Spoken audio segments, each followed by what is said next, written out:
Movie के start में हम एक लड़की एना को देखते हैं जिसे एक डिटेंशन सेंटर में लाया जा रहा था। जेल में आने के बाद हम एना का रूम देखते हैं जो दिखने में एकदम घर जैसा था। कुछ देर में एना अपने रूममेट से मिलती है। एना के रूममेट एना से कहती है कि आज एक मिनिस्टर आने वाला है, उस मिनिस्टर के लिए हमें फैशन शो करना है। अगले सीन में हम सभी को किचन में देखते हैं जहाँ एक पुलिस वाला जीन आता है। वो सभी को मिनिस्टर के फैशन शो के लिए रेडी होने के लिए कहता है। जीन एना से भी बात करता है लेकिन एना उसे कोई भाव नहीं देती है। कुछ देर में सभी फैशन शो के लिए तैयार होने लगती है। एना खिड़की में से मिनिस्टर को देखती है, तभी उसे फिर से जीन नजर आता है। उसे देखकर एना अपनी ड्रेस को नीचे से थोड़ा फाड़ लेती है। उसके बाद फैशन शो स्टार्ट होता है।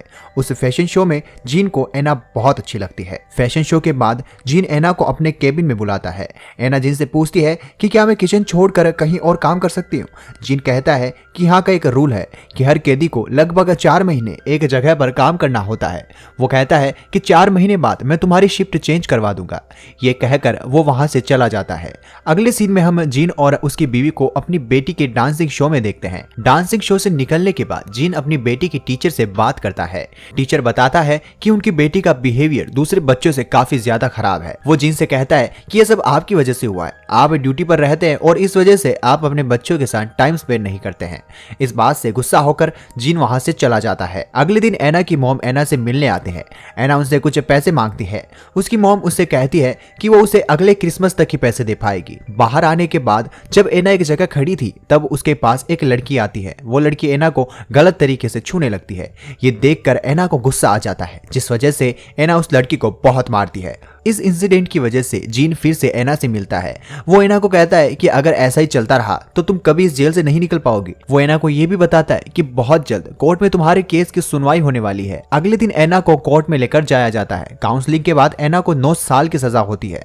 इस बात को लेकर एना बहुत दुखी थी। तब जीन उसके पास आता है और एना से कहता है कि अगर तुम सभी लोगों के साथ अच्छा बिहेवियर करोगी तो तुम्हारी सजा कम कर दी जाएगी। वो ये भी कहता है कि तुम आज से किचन में नहीं बल्कि मेरे कंप्यूटर पे काम करोगी। ये सुनने के बाद एना खुश हो जाती है। अगले दिन जब वो कंप्यूटर चला रही थी तब वहां जीन आता है और एना के हाथ को छूकर वहां से चला जाता है। अगले सीन में हम एना को अपने क्लासरूम में देखते हैं जहां एना को उसका टीचर पढ़ा रहा था। यहाँ कोई भी स्टूडेंट अपने टीचर की बात नहीं मान रहा था। एना भी यहाँ बैठकर जीन के बारे में ही सोच रही थी। जब एना लाइब्रेरी में बैठी थी तब वो देखता है कि एना उससे बात नहीं कर रही है। वो एना से पूछता है कि तुम्हारी प्रॉब्लम क्या है। एना कहती है कि मेरी प्रॉब्लम तुम हो। ये सुनकर जीन काफी ज्यादा कंफ्यूज था। ये कहकर एना जीन को एक लेटर देकर वहां से चली जाती है। जब जीन उस लेटर को खोलता है तो उसमें लिखा था कि इस जगह पर मेरा मन नहीं लग रहा है, प्लीज मुझे यहाँ से किसी और जगह भेज दो। रात में जब जीन घर आता है तो बस एना के बारे में ही सोच रहा था। अगले दिन फिर से जीन एना के पास आता है और उसे समझाने की कोशिश करता है। इसी कोशिश में ये दोनों इतने करीब आ जाते हैं कि एक दूसरे को किस करने लगते। धीरे धीरे इन दोनों को एक दूसरे से प्यार होने लगा था।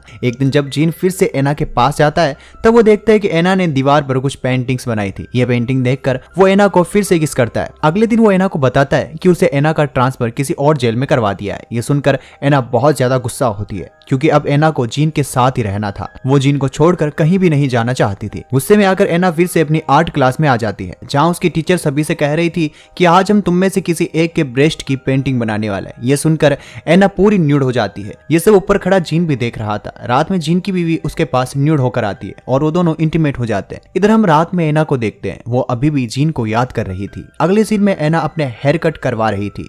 तभी वहां जीन आ जाता है और हेयर कट करने वाली लड़की को वहां से बाहर भेजकर खुद एना के हेयर कट करने लगता है। उसके हेयर कट करने के बाद एना भी जीन के हेयर कट करने लगती है। एना जीन के गले पर सीजर रखकर कहती है कि अगर तुमने मुझे धोखा दिया तो मैं तुम्हारी जान ले लूंगी। ये कहकर वो जीन के साथ इंटीमेट होने लगती है। अब हर रोज एना और जीन के बीच में बस यही सब चल रहा था। एक दिन जब ये दोनों इंटीमेट हो रहे थे तब एना फिर से जीन को उसके साथ इंटीमेट होने के लिए कहती है क्योंकि अभी एना का मन नहीं भरा था। लेकिन जीन उसके साथ पहले ही 3 बार इंटीमेट हो चुका था, इसलिए वो अब और ये नहीं कर सकता था। तभी वहां जेल की एक स्टाफ आती है। वो जीन को वहां से लेकर एक मीटिंग में चली जाती है जहां ये सभी लोग जेल के कैदियों की कैपेसिटी के बारे में बात करने लगते हैं। इधर एना से मिलने उसकी माँ आती है। वो एना से कहती है कि तुम मुझसे कुछ छुपा तो नहीं रही। इस बात को लेकर एना और उसकी माँ में लड़ाई हो जाती है। अगले सीन में शाम को फिर से जीन एना के पास आ जाता है और उसके साथ इंटीमेट होने लगता है। वो इंटीमेट होते हुए एना की फोटोज भी खींचता है लेकिन ऐसा करने से एना उसे मना कर देती है। अब एना जीन के हाथ पर अपना नंबर लिखकर रात को उसे फोन करने के लिए कहती है। ये सुनकर जीन वहां से चला जाता है। रात को जब जीन अपनी फैमिली के साथ होता है तब एना उसे मैसेज करने लगती है। जीन अपनी फैमिली के साथ था इसलिए वो एना के मैसेज का कोई भी रिप्लाई नहीं करता। अगले दिन एना जीन के ऑफिस में आती है और कल रात की बात के लिए गुस्सा होती है। वो जीन के डोर से एक गन निकालकर जीन पर पॉइंट करती है और उससे पूछती है कि क्या तुम सच में मुझसे प्यार करते हो। जीन उससे गन लेकर कहता है कि हाँ, मैं तुमसे बहुत ज्यादा प्यार करता हूँ। आज क्रिसमस था इसलिए रात में जीन अपनी फैमिली के साथ बहुत अच्छा डिनर करता है।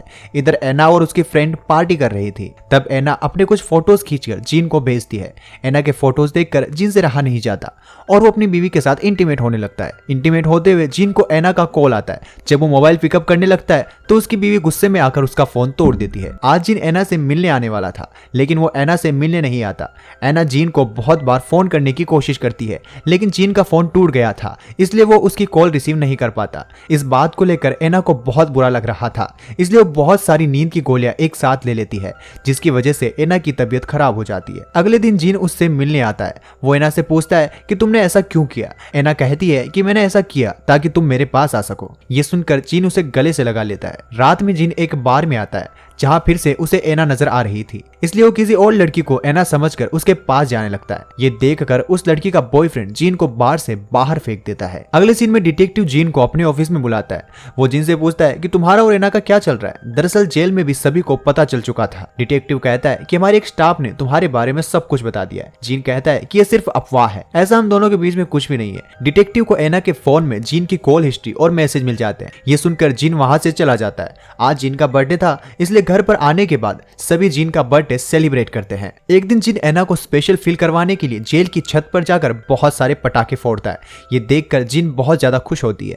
अब ये दोनों लैंडलाइन पर बात करते हैं। एना कहती है कि उसे जीन से एक होटल में मिलना है। जीन कहता है कि 1 महीने बाद तुम्हें 1 दिन की छुट्टी मिलेगी। हम दोनों बस उसी दिन मिल सकते हैं। अब 1 महीने बाद जीन एना को एक होटल में लेकर जाता है और वहां ये दोनों इंटीमेट हो जाते हैं।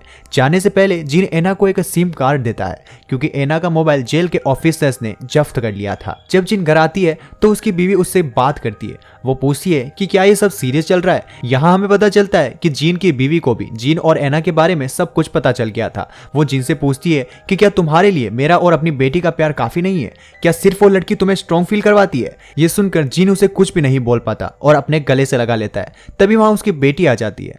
अब जीन अपनी बेटी को स्कूल छोड़ने जाता है। जाते वक्त जीन अपना मोबाइल घर पर ही भूल गया था। तभी उसके मोबाइल पर एना का कॉल आता है। ये कॉल जीन रिसीव करती है। जीन की बीवी एना से कहती है कि जीन तुम्हारे बिना ज्यादा खुश रहेगा। ये कहकर वो कॉल कट कर देती है। इधर ये सुनने के बाद एना बहुत दुखी होती है। वो एक औरत से बात कर रही थी। तब इनकी बातें सुनकर हमें पता चलता है कि एना प्रेग्नेंट हो चुकी है और वो इस बच्चे को गिराना नहीं चाहती। अगले दिन जब जीन अपने ऑफिस में था तब कुछ डिटेक्टिव आकर उसे अरेस्ट कर लेते हैं। अरेस्ट करने के बाद जीन का चेकअप किया जाता है। जब जीन एक ऑफिसर से बात करता है तो ऑफिसर्स कहता है कि तुमने एक डिटेक्शन सेंटर में मौजूद लड़की के साथ अफेयर किया, तुम्हें इसके लिए 3 साल की जेल हो सकती है। ये बात सुनने के बाद भी जीन को कोई फर्क नहीं पड़ता। अगले सीन में जब एना रास्ते पर जा रही थी तब उसके पास जीन आता है। वो उसे अपनी कार में बैठने के लिए कहता है लेकिन एना ऐसा नहीं करती। वो अपने दोस्त के साथ वहां से चली जाती है। अब हम सीधा 1 साल बाद की कहानी देखते हैं जहां इन दोनों के केस की सुनवाई के लिए इन्हें कोर्ट में बुलाया गया था। यहाँ एना जीन को देखती है और उसे देखकर स्माइल करने लगती है। इसी के साथ ये मूवी यहीं पर एंड हो जाती है।